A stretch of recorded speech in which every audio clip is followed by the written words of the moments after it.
Hey guys, क्या आपको पता है कि हम जिन तारों को रात में आसमान में देख रहे होते हैं, एक्चुअली में हम उन तारों का पास्ट यानी अतीत देख रहे होते हैं।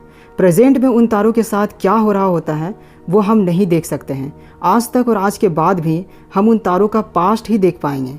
है ना ये हैरान कर देने वाले फैक्ट्स। तो चलिए आज के इस वीडियो में हम ये जानेंगे कि कैसे ये पॉसिबल होता है।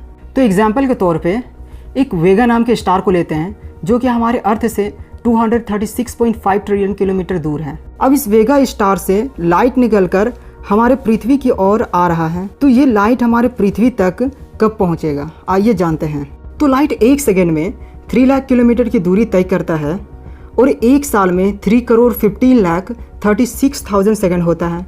तो जब आप इसको 3 लाख से मल्टीप्लाई करोगे, क्योंकि एक सेकेंड में लाइट 3 लाख किलोमीटर की दूरी तय कर रहा है, तो 3,15,36,000 सेकेंड में लाइट जो है वो 9.46 ट्रिलियन किलोमीटर की दूरी को तय करेगा।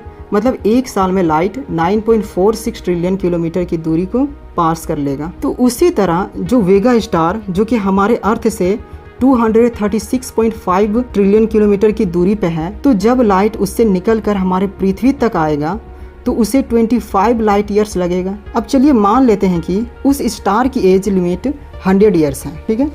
तो 100 ईयर्स कंप्लीट होने के बाद वो स्टार जो है वो डिस्ट्रॉय हो जाएगा। तो मान लो कि उस स्टार के 25 ईयर्स होने पे जो लाइट निकलकर हमारे अर्थ तक पहुंचेगा, इसके बाद उस स्टार की एक्चुअल एज 50 ईयर्स का हो जाएगा। यानी जब हम उस स्टार को 25 ईयर्स का देखेंगे तो उस टाइम वो स्टार 50 ईयर्स का हो गया होगा। तो अब उस स्टार का मान लो 100 ईयर्स कंप्लीट हो गया है, तो अब वो डिस्ट्रॉय होगा। तो इस दौरान जो लाइट निकलकर हमारे पृथ्वी तक पहुंचेगा, तो हमें उस स्टार के डिस्ट्रॉय होने के 25 साल बाद पता चलेगा कि ये स्टार डिस्ट्रॉय हो रहा है।